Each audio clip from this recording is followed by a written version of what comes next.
Chers amis, chers compatriotes, j'ai voulu justement développer cette communication à votre intention en marge du lancement de la page Facebook RDC Solidarité. Vous étiez nombreux, je compte à ce jour 143 personnes qui se sont inscrites sur cette page Facebook. Mais en marge, j'ai eu beaucoup d'appels pour faire comprendre aux gens qui étaient intéressés par l'initiative de quoi il s'agissait exactement. Qu'est-ce qu'on veut dire quand on parle de la RDC Solidarité. C'est comme ça que je me suis dit que c'était important que je m'adresse à vous pour justement vous donner le contenu de ce message et de cette dynamique. En fait, l'historique est simple. Je me rappelle très bien en 2009, lorsque j'ai eu la grâce, le privilège d'avoir une bourse d'études pour aller en Belgique. Lorsque je suis arrivé pour faire ma maîtrise en Belgique, je me suis rendu compte qu'il existait des opportunités énormes pour pouvoir aider les personnes à aller étudier, faire une licence, pour faire un master et pour faire un doctorat. Et j'étais surpris de voir que lorsque moi j'arrivais en 2009, plusieurs années avant, ces formulaires étaient partagés à travers le monde. Personnellement, en arrivant en Belgique, j'étais plus frappé par le nombre des pays de l'Afrique de l'Ouest qui venaient pour suivre ces genres de formations. On voyait des milliers de Sénégalais, on voyait des milliers de Maliens, des Ivoiriens venir faire ces genres de formations. C'est une très bonne chose.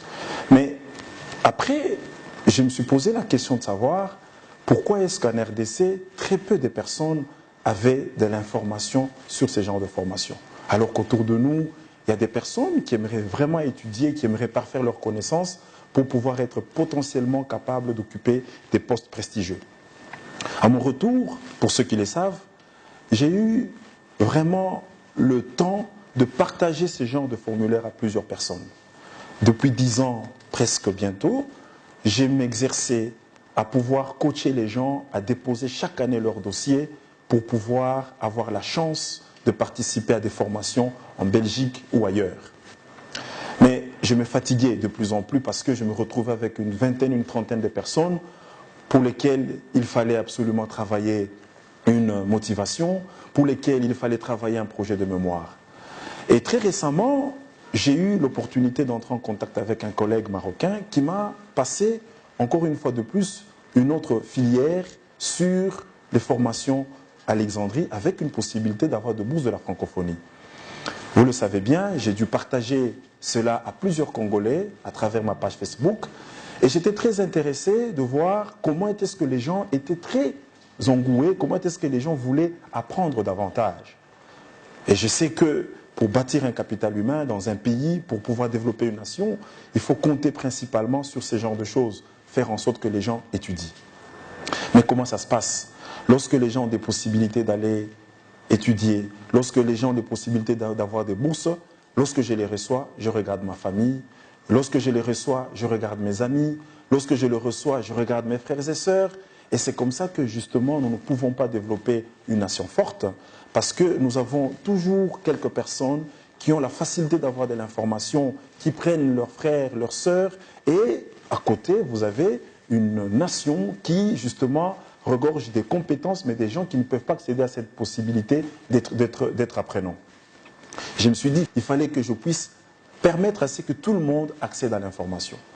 Et j'ai tenté une initiative, pour ceux qui sont amis sur Facebook avec moi, cette initiative, je l'avais appelée Initiative 26x5. Je me suis dit, cette fois-ci, je vais faire un effort pour que les Congolais qui sont dans les provinces puissent aussi avoir la possibilité de venir apprendre et de pouvoir le formulaire et s'inscrire pour avoir une bourse. Okay? Les bourses sont données dans divers domaines, pas seulement en médecine. Vous avez des bourses dans la gouvernance, dans la communication, dans l'ingénierie, vous avez des bourses dans la construction, vous avez des bourses dans l'administration, dans l'économie, le droit, ainsi de suite. Et j'étais surpris de voir que plusieurs Congolais ont finalement déposé leur dossier. Nous avons eu, à travers un réseau de 26 provinces, nous avons eu vraiment à mobiliser des jeunes qui étaient très intéressés à étudier. C'est là que justement j'ai compris que les gens ont besoin de l'information.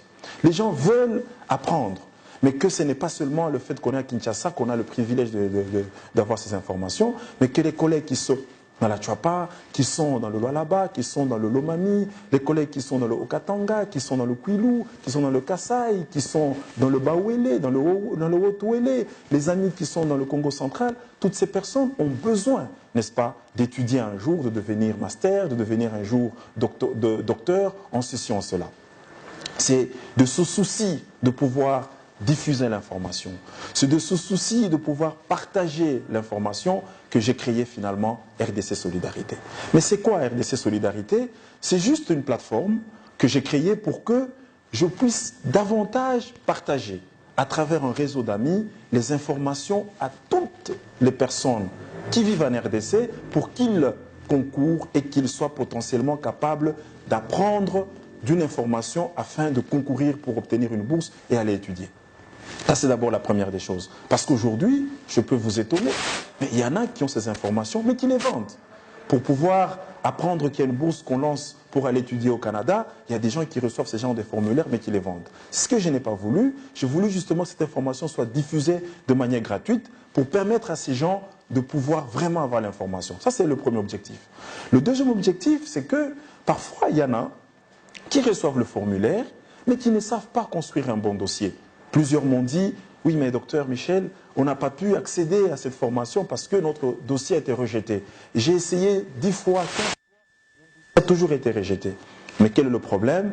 Le collègue n'a peut-être pas la possibilité de pouvoir construire une bonne motivation. Lorsqu'on vous demande un projet de mémoire, le collègue ne sait pas le faire. J'en fais autant avec vous, vous le savez, beaucoup me contactent pour travailler avec eux et je suis heureux de voir que chaque année, il y en a qui partent, il y en a qui reviennent. C'est dans ce sens justement que je me suis dit que ça serait aussi très intéressant, non seulement de diffuser à travers ce réseau des informations pour que les gens sachent qu'il y a une formation qui peut m'intéresser, mais c'est aussi mettre en place des équipes qui aident ces Congolais et ces Congolaises à construire une motivation, à construire un bon dossier et à être potentiellement chanceux d'être retenus pour faire ce genre de formation. Ça, c'est vraiment un deuxième objectif très important, pas seulement donner l'information, mais aussi coacher les gens à pouvoir y arriver. Et troisième objectif dans ce volet, c'est aussi que beaucoup qui sont partis en formation, beaucoup qui reviennent, parfois ne savent même pas comment faire un stage de professionnalisme ou un stage académique. Il n'y a pas longtemps, un de nos collègues que j'avais aidé, qui est parti pour des études à l'étranger, est venu. Il a fait le tour des institutions en RDC pour obtenir un stage académique, il a été chassé presque partout. J'étais choqué lorsqu'il me disait que partout là où j'allais, on lui disait systématiquement qu'il ne pouvait pas venir parce qu'il n'y avait pas de place. Mais comment voulez-vous qu'on puisse construire la relève? Comment voulez-vous qu'on puisse construire le demain si nous ne pouvons pas aider nos collègues, nos frères et sœurs qui reviennent pour un stage et qui apprennent afin de nous remplacer valablement? Et donc c'est comme ça que l'idée de RDC Solidarité, ça sera aussi de permettre de créer une plateforme pour aider les gens à aller plus de l'avant. Mais à dehors de cette idée qui va nous permettre d'aller de l'avant pour vraiment augmenter les chances de la RDC à être dans les grandes institutions de formation, je crois que la RDC Solidarité va aussi permettre un élément important qui sera la capitalisation. Vous étudiez, vous travaillez, beaucoup d'entre vous travaillez depuis 5 ans, 10 ans. Mais quand vous lisez aujourd'hui les publications, quand vous lisez aujourd'hui les abstracts qui sont publiés à travers le monde, vous allez vous rendre compte que les Congolais ne sont pas là, ne sont pas au rendez-vous. Et ça, c'est très inquiétant. L'idée, c'est que nous puissions permettre aussi aux Congolais d'être capables de partager à large échelle leurs expériences dans les ressources humaines, dans la gouvernance, dans la médecine, la santé publique, l'économie, le droit, et ainsi devenir très visibles. Je pense, comme beaucoup d'entre vous, que c'est la seule façon d'avoir une compétition, d'être dans une compétition et de réussir. C'est la seule façon d'être capable un jour de voir des Congolais accéder à des grands postes au niveau international, et ainsi de permettre à ce que nous puissions nous tirer et devenir une nation forte. Et donc ça, c'est très intéressant. Nous allons devoir travailler sur ça. Nous allons devoir vraiment faire en sorte que si quelqu'un travaille sur une thématique, comment nous pouvons l'aider à publier? Comment nous pouvons l'aider à sortir une idée géniale? Les idées, nous les avons, mais les gens ne savent pas comment le faire. Les gens ne savent pas où les amener pour être visibles. Et je pense qu'aujourd'hui, si vous voyez ce qui se passe avec d'autres nations, si vous voyez ce qui se passe avec d'autres pays, c'est parce que les gens travaillent en solidarité. Les gens partagent l'information. J'ai donné le cas la fois passée, lorsqu'on a publié la liste des candidats qui étaient retenus pour des tests avec la bourse de la francophonie. Il faut voir combien de Togolais sur la liste, combien de Maliens sur la liste, combien d'Ivoiriens sur la liste, combien de Sénégalais sur la liste. Mais quand vous arrivez sur la RDC, vous n'avez presque pas des gens. Pourquoi? Parce que l'information est cloisonnée, parce que les gens qui ont déposé leur dossier n'ont pas eu la possibilité d'aller de l'avant pour pouvoir construire une bonne motivation, un bon projet de mémoire. Donc ça, c'est notre combat. C'est notre combat et nous voulons travailler sur ça ensemble avec vous pour arriver à faire monter davantage les personnes qui peuvent aider le pays à aller de l'avant. Pas seulement ceux qui sont à Kinshasa, mais ceux qui sont sur l'ensemble du territoire national. J'ajouterai, pour terminer en disant qu'au-delà du fait que les gens peuvent concourir parce qu'ils ont eu l'information, au-delà du fait que les gens peuvent déposer des bonnes motivations parce qu'ils ont été coachés, nous avons la problématique parfois des moyens qui manquent. J'ai rencontré des personnes pour venir passer un test afin d'obtenir une bourse, ont payé des milliers de dollars. D'autres ne sont pas venus parce qu'ils ne pouvaient pas. Ils ne pouvaient pas. Leur poche, leurs revenus ne pouvaient pas le permettre. Pourquoi? Parce que la RDC est vaste. Lorsqu'on organise un concours à Kinshasa, si vous devez quitter les provinces, eh bien, vous avez des soucis pour y arriver. Une autre manche qu'on aimerait développer avec vous, c'est justement aider à mobiliser des ressources.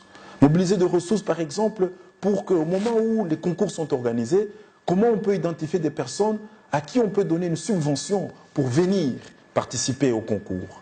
Mais aussi plus loin, il y a des fois des gens qui sont retenus pour aller étudier, mais on leur demande une petite caution. Comment nous pouvons aider ces personnes à mobiliser cet argent-là? C'est un peu l'idée que j'avais partagée avec vous sur la caisse de solidarité. Nous n'allons pas demander de l'argent, nous n'allons pas tendre la main à quelqu'un, mais nous allons, à travers notre revenu, à travers notre souci d'aider les autres, créer une caisse pour voir comment aider les gens. Quiconque le fera, je pense qu'il le fera pour le bien de ce pays et Dieu le punira. Et je pense que ça c'est très intéressant, c'est très important. Nous avons constaté qu'on peut le faire.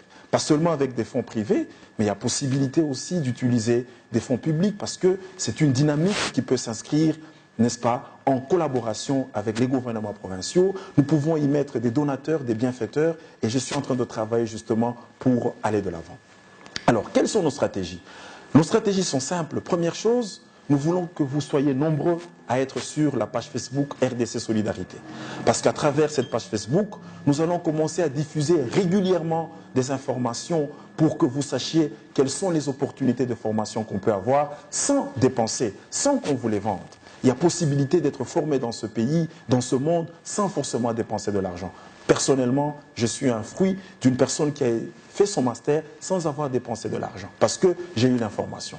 Ça, c'est la première chose. Et donc, ce serait très intéressant de nous rejoindre. Dans les prochaines semaines, nous allons lancer un appel à 26 personnes qui vont être situées dans les 26 provinces. Ces personnes que nous allons appeler point focal ou représentants ou chefs d'antenne au niveau des 26 provinces vont nous aider à faire des conférences provinciales pour mobiliser des personnes à ce niveau-là, pour mobiliser des gens, faire des conférences, des mobilisations et partager des informations à tous les jeunes qui aimeraient bien étudier. Pas seulement les jeunes, mais aussi les adultes, parce que la perfection, l'apprentissage n'a pas d'âge limite. Et ça serait très intéressant, parce qu'à travers RDC Solidarité, nous allons justement faire en sorte que les gens soient organisés, les gens soient coachés, au niveau des provinces pour que nous ayons davantage de gens qui participent, davantage de gens qui deviennent compétitifs. Et je pense que si nous allons dans ce sens, nous avons l'opportunité d'avoir des Congolais qui sont dans des organisations internationales, des Congolais qui peuvent nous défendre et qui peuvent aussi permettre aux autres d'aller de l'avant. C'est la seule façon de développer une nation. C'est la seule façon pour moi de développer un pays. On ne peut pas développer un pays si on ne compte pas sur le capital humain. Si on croit qu'aujourd'hui, si j'ai l'information, il faut que je la partage qu'avec mon frère, avec ma soeur, qu'avec quelqu'un de ma tribu, quelqu'un de ma province, eh bien, nous n'allons jamais nous en sortir. Et je pense que c'est très intéressant de vous inscrire dans ces dynamiques et c'est là qu'il s'agit. Vous verrez qu'il y a tout un programme qui va venir. Nous allons justement vous partager ce qu'on vient de dire. Nous allons vous prier de sensibiliser vos collègues, vos amis à adhérer sur la page. Nous allons lancer un recrutement des gens qui vont nous représenter. Et au niveau de chaque province, nous allons organiser ce qu'on appelle une conférence provinciale pour partager. Et désormais, à travers cette filière, nous allons partager les informations et nous allons aider les gens à faire ce qu'ils peuvent faire et aussi accéder à des formations qui les intéressent. Donc je crois que c'est très intéressant ce que je viens de vous dire. J'en appelle à tous à un sens de dévouement, j'en appelle à tous à un sens d'engagement pour que nous réussissions ce projet. Il est bénévole, on ne vous demandera jamais votre argent, on ne vous demandera jamais de pouvoir donner un bien en legs, mais c'est tout simplement, on vous demandera partant de vous à diffuser cette information. Comment vous allez faire pour joindre la dynamique? Chose très simple, premièrement, vous pouvez envoyer une invitation à RDC Solidarité, comme déjà une centaine l'ont déjà fait, mais aussi vous pouvez nous écrire sur à notre adresse mail. Mais entre-temps, vous recevrez des conseils, vous recevrez des orientations. L'idée, c'est que dès que vous serez membre, vous allez suivre toute la dynamique. Peut-être que vous êtes déjà arrivé, vous travaillez déjà dans une grande institution, mais regardez autour de vous les gens qui sont. Et nous voulons qu'à travers vous, vous puissiez être un canal pour passer l'information. Nous voulons qu'à travers vous, vous puissiez être un canal pour pouvoir toucher toutes ces personnes qui sont dans les fins fonds de la RDC et qui peuvent justement accéder à RDC Solidarité. RDC Solidarité, ce n'est autre qu'une plateforme, ce n'est autre qu'une dynamique qui va être inscrite dans une très grande réforme, dans un grand centre qu'on va appeler expertise, développement, intelligence, en fait, qui va être un centre qui va aider la promotion, qui va travailler pour promouvoir le capital humain et aider les jeunes que nous sommes, que vous êtes, aider la nation à aller de l'avant pour un progrès. Merci beaucoup pour votre aimable attention.